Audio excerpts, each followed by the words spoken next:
qui est transgressif, comme ça. C'est une œuvre qui se propose que nous la cassions. Donc elle est iconoclaste au sens strict. L'iconoclaste, c'est casser les images. Donc ici, on a envie de casser l'œuvre. Donc ça, c'est un premier point. Elle est symbolique aussi de la violence, parce que il y a peut-être aussi de la violence à manipuler les désirs, à manipuler justement finalement tous ces jeux qui sont organisés avec cette idée que si on gagne, on va être heureux, etc. Il y a peut-être une violence qui est faite aussi aux gens en leur disant, voilà, la seule manière d'être heureux, c'est ça sera la clé du bonheur, et le bonheur dépendra finalement du hasard qui vous favorisera. Et en temps de crise comme aujourd'hui, je trouve que c'est d'autant plus violent. Cette idée que je vais m'en sortir tout seul, je vais gagner, puis les autres, on verra bien tant pis pour eux en quelque sorte.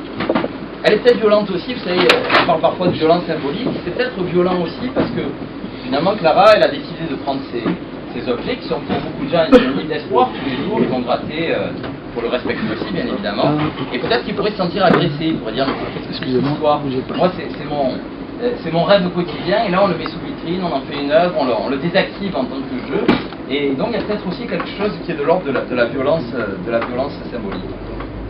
Donc c'est une œuvre aussi spéculative, parce que c'est une œuvre dans laquelle on se voit. Alors, d'abord on se voit concrètement, si vous mettez devant, c'est une fonction de miroir aussi, puisque la vitrine, elle montre l'objet, mais elle nous montre aussi nous regardant l'objet. Vous voyez, ce symbolique de la vitrine, je vois ce qu'il y a à désirer, mais je me vois moi aussi désirant l'objet. Il y a beaucoup de films d'ailleurs où on joue là-dessus.